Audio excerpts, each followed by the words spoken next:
Buenos días, camaradas. Quería compartir con ustedes una publicación de Santiago Díaz de Espada que me compartió camarada Vasco, muy apreciado, el camarada Auskin. Paso a leerla textualmente. 3 de marzo y régimen del 78. Este es el origen del régimen del 78 y de ahí radica su verdadera naturaleza. Un régimen muy escaso desde el punto de vista democrático, con grandes dosis de corrupción y un acusado tinte autoritario y violento contra el ejercicio de derechos humanos fundamentales. No se van a tolerar planteamientos anarquistas o utópicos. Que este triste ejemplo sirva de lección a todos los españoles en los próximos meses. Manuel Fraga, ministro de Gobernación.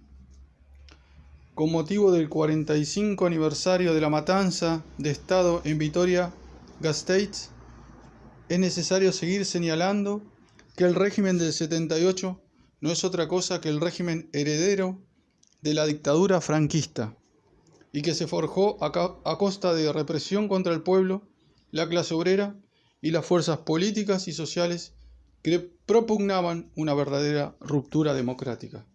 Fraga lo había dejado bien clarito en rueda de prensa tras el asalto a tiros a una iglesia donde se celebraba una asamblea obrera. Mientras tanto, otros que habían esperado pasivamente durante décadas la muerte del dictador o simplemente cambiaron de chaqueta a última hora, aceptaron y se beneficiaron de un proceso de reforma democrática, entre comillas, del régimen franquista ofrecido y dirigido por falangistas como Suárez y Martín Villa. Este es el origen del régimen del 78 y de ahí radica su verdadera naturaleza, un régimen muy escaso desde el punto de vista democrático, con grandes dosis de corrupción y un acusado tinte autoritario y violento contra el ejercicio de derechos humanos fundamentales. Los últimos ejemplos son realmente escandalosos. El encarcelamiento de Pablo Hasél por la letra de sus canciones, la persecución del derecho de autodeterminación en Cataluña, las escalofriantes grabaciones sobre las torturas y asesinatos de Lasa y Zabala y de Miquel Zabalza, el fraude fiscal de millones de euros que afecta al rey Juan Carlos I y el mantenimiento de la impunidad en crímenes contra la humanidad, como fue la matanza de obreros del 3 de marzo de 1976 en Vitoria-Gasteiz, son una constante de todos esos años. De nada sirven las recomendaciones del propio relator de Naciones Unidas sobre la necesidad de esclarecimiento y juicio de los crímenes del franquismo. Los juzgados españoles archivan todas las denuncias con la excusa de la prescripción o de la ley de amnistía, utilizada en este caso como la ley de punto final.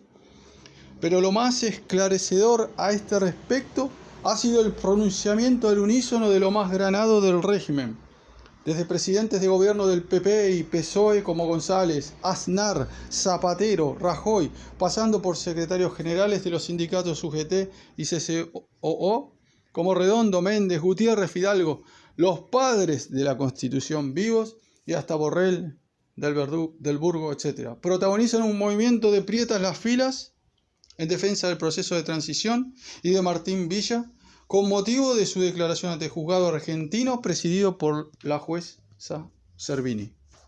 Realmente la gente humilde y trabajadora de los pueblos bajo el Estado español estamos atados a esa estaca podrida, la misma a la que se refería Luis Lach en 1968 y que fue ilustrada con la Constitución del 78.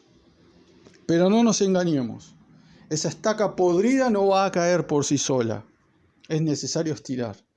Unos por aquí, otros por allá, y esa estaca tomberá. Por eso, este 3 de marzo, tomaremos las calles nuevamente para llorar por los ausentes y seguir luchando por la libertad y la justicia social. Excelente artículo, gracias camarada Auskin. Venceremos.